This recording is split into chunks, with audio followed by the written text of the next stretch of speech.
Bonsoir à tous, ravi de vous retrouver pour ce nouveau numéro du 7-8 Culture, une émission pour vous présenter les projets culturels dans les Yvelines au programme aujourd'hui.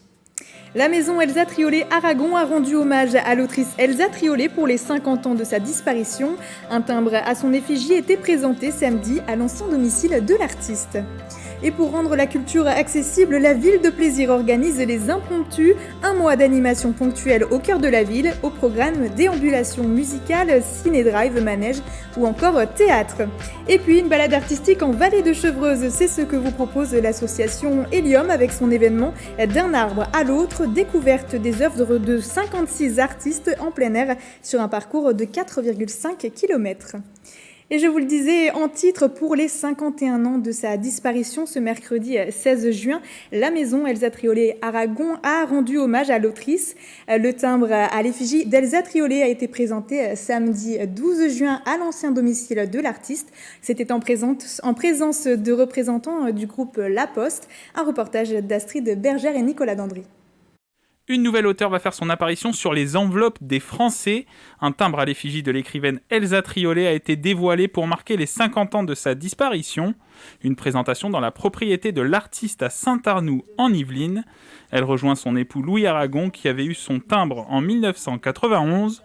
Au total, 495 000 exemplaires seront tirés. Une édition limitée disponible dans 2000 bureaux de poste depuis le lundi 14 juin. On annonce un tirage, ce timbre sera en vente pendant 12 mois et qu'il soit vendu ou non à la fin, il sera de toute façon retiré du marché. La demande date l'été 2019 et fait l'objet d'une confirmation en septembre 2019.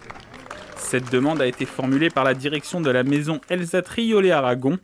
Née en 1896, elle s'est engagée dans la résistance pendant la Seconde Guerre mondiale. Elle a écrit une trentaine d'ouvrages.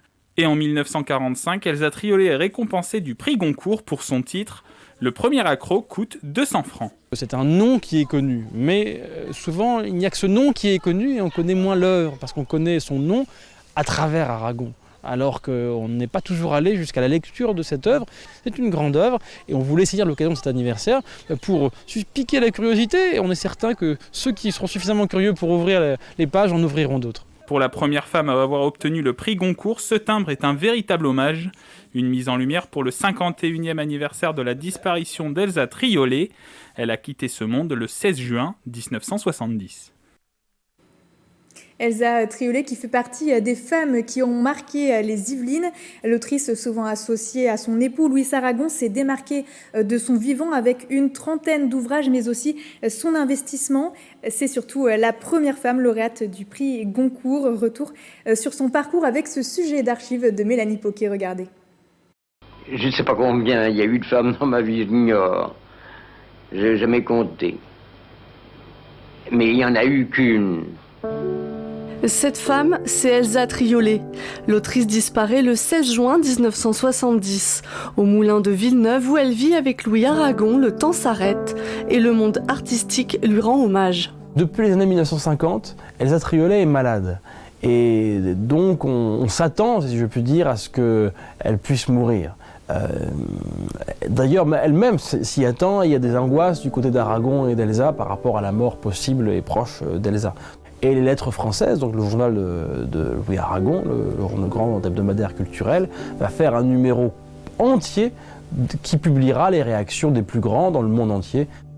Née en Russie, à Moscou, dans une famille de la bourgeoisie le 12 septembre 1896, Elsa Triolet s'appelle alors Ella Yurievna Kagan. Dès le plus jeune âge, sa sœur Lily et elle-même parle français et allemand couramment. On est encore dans cette Russie, l'ancienne époque où l'élite parlait français. Et dès le plus jeune âge, elle commence à écrire aussi en français. Son premier lien avec la littérature, son histoire d'amour avec un romancier russe. Victor Shklovsky publie leurs échanges épistolaires, des lettres repérées par Maxime Gorky. Des écrits d'abord en russe, puis en français, Elsa Triolet écrira près d'une trentaine d'ouvrages jusqu'au Rossignol se tait à l'aube. C'est pas de la boulimie, il y a une vraie réflexion et surtout, comme le français n'est pas sa langue maternelle, il y a toujours une conquête par rapport à cela. Donc non, même s'il y a des moments d'accélération, malgré tout, c'est quand même une écriture qui est très pensée, pesée. Au deuxième tour, le prix est décerné à Madame Elsa Triolet pour son livre « Le premier accro coûte 200 francs ». Un prix Goncourt décerné en 1945 pour l'année 1944. Elle est la première femme à l'obtenir. Parfois, il y a des mauvaises langues qui vont dire qu'elle a eu le prix Goncourt parce que c'était une femme. Alors c'est la double peine, c'est-à-dire que non seulement votre œuvre est minorée en permanence, et quand elle est enfin reconnue, on dit que ce n'est pas l'œuvre en question, mais que c'est votre sexe qui est récompensé. 4 nouvelles composent l'ouvrage. La première, Les Amants d'Avignon, paraît clandestinement aux éditions de Minuit en 1943. Il se trouve qu'elle est d'ascendance juive, donc pour les nazis, elle est considérée comme juive, et qu'elle est d'origine russe, et qu'elle a en plus des orientations politiques qui sont combattues à ce moment-là. Et elle va mettre sa plume au service de la résistance, à travers des articles de presse ou des enquêtes de presse qu'elle va faire pour la presse de la résistance, ou aussi à travers des romans ou des nouvelles. Elsa Triolet est aussi indissociable de son époux qu'elle rencontre en 1928, le poète, romancier et journaliste Louis Aragon. Tous les deux, à leur rencontre, étaient dans un désarroi sentimental. C'est pour ça que dans ses romans et dans ses poèmes, il va presque déifier Elsa. Ils reposent dans leur propriété yvelinoise. Les ouvrages d'Elsa Triolet sont aujourd'hui traduits dans une dizaine de langues. Autre hommage cette fois-ci pour Frédéric Dard. L'écrivain a vécu au Murau pendant une vingtaine d'années. Pour les 100 ans de sa naissance, la ville organise plusieurs événements, parmi lesquels un tour en petit train à la découverte des lieux emblématiques de la ville qui ont marqué justement la vie de l'auteur. Ça se passera donc le dimanche 27 juin. Le train partira de la médiathèque. Plusieurs créneaux sont proposés. Et une balade artistique en vallée de Chevreuse, c'est ce que vous propose l'association Hélium jusqu'au 31 août. Découverte des œuvres d'une 50aine d'artistes, une alternative aux expositions traditionnelles. Célia Gatsongo, bonsoir. Bonsoir. Est-ce que vous pouvez nous représenter cette exposition, où est-ce qu'on peut la retrouver précisément ? D'un arbre à l'autre, c'est l'exposition, le nom de cette exposition en plein air qui durera 3 mois. On peut découvrir environ 70 œuvres depuis la gare du RER B de Saint-Rémy-les-Chevreuses jusqu'à Boulay-les-Trous en Essonne. Ça part de la gare de Saint-Rémy, enfin de l'aiguillage exactement. Et il y a ce qu'ils appellent une voie douce, qui est l'ancienne voie de chemin de fer qui allait de Saint-Rémy à Sceaux et qui fait 4,5 km et que l'on a investi en mettant des œuvres d'art tout du long. L'événement est organisé par l'association Hélium. Elle réunit une centaine de plasticiens, de musiciens et quelques danseurs qui sont en vallée de Chevreuse. Les artistes ont travaillé autour d'un thème précis, l'environnement, la forêt. Les œuvres doivent s'intégrer dans cet environnement naturel avec des installations éphémères ou pérennes. Et en même temps, il n'y a pas que des manifestations, il y a aussi un certain nombre d'ateliers. C'est-à-dire qu'on accueille des gens pour faire des choses avec eux. On a aussi organisé des rencontres avec les écoles pour que les enfants viennent voir, des carnets d'activités pour les enfants, pour que tout ça soit vivant tout du long de l'été. Et donc, ce sont 56 artistes qui ont travaillé sur cet événement. Oui, dont Cécile Bourgoin-Audic, sculptrice plasticienne. Pour cette balade artistique, elle a composé 2 œuvres. L'une qui se nomme Crépuscule d'un chêne se trouve suspendue entre 2 chênes devant la fondation de Coubertin sur le chemin avant de rentrer vraiment dans la forêt. Et l'autre se trouve dans la forêt. Là, j'ai choisi de faire une prise de vue d'une installation qui comporte beaucoup de personnages et c'est une installation de toutes petites statuettes et qui deviennent donc dans la forêt d'immenses silhouettes, puisqu'en fait le jeu avec les bâches, c'est qu'on peut utiliser de nos œuvres en les transformant par le jeu de la reproduction et de la copie.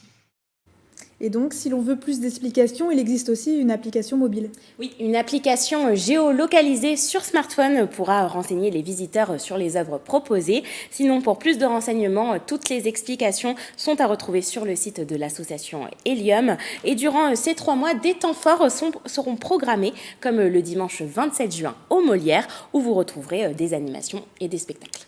Merci Célia Gatsongo d'avoir été avec nous ce soir. Je rappelle, journaliste pour TV78.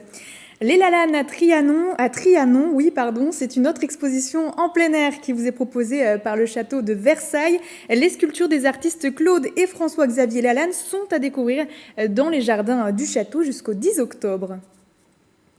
Et du 30 mai jusqu'au 4 juillet, la commune de Plaisir organise un mois d'animation ponctuelle au cœur de la ville. Au programme déambulation musicale, ciné-drive, manège ou encore théâtre, le festival des impromptus investit la ville. Objectif, rendre la culture accessible. Un reportage d'Astrid Bergère et Bérangère Bourgoin.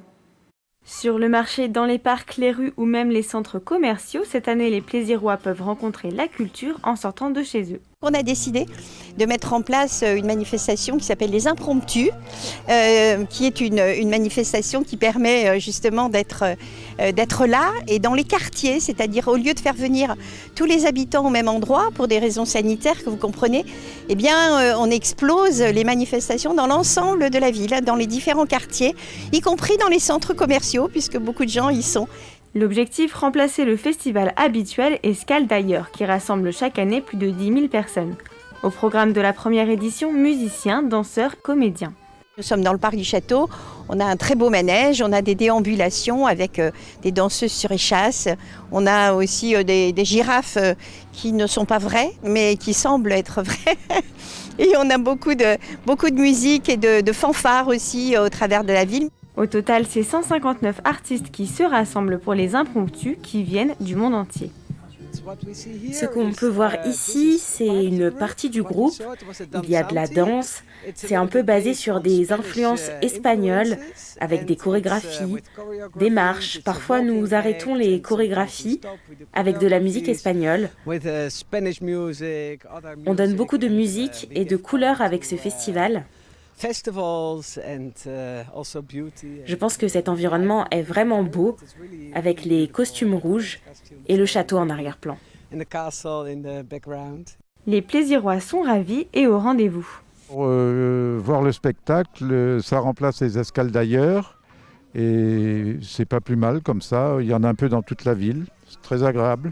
Pas de lieu communiqué ni d'horaire, le but est de ne pas créer de gros rassemblements, mais de petites surprises au coin des rues pour les habitants de Plaisir. Et parmi les autres spectacles à venir, un concert d'Elias Dries dans le jardin du musée départemental Maurice Denis de Saint-Germain-en-Laye. La session live en partenariat avec La Clé est prévue samedi 19 juin à 15h. Le chanteur sera accompagné d'un guitariste au programme musique pop-folk. Et puis à Andrézy, la bibliothèque Saint-Exupéry, en partenariat avec le théâtre de Sartrouville, présente Cabaret Carver, une mise en scène de nouvelles de l'écrivain américain Raymond Carver. Ce sera à la salle Rameau de l'espace Saint-Exupéry, samedi 19 juin à 19h30. Et c'est la fin de ce numéro du 7-8 Culture. Merci à tous de nous avoir suivis. Très bonne soirée et à bientôt sur TV78.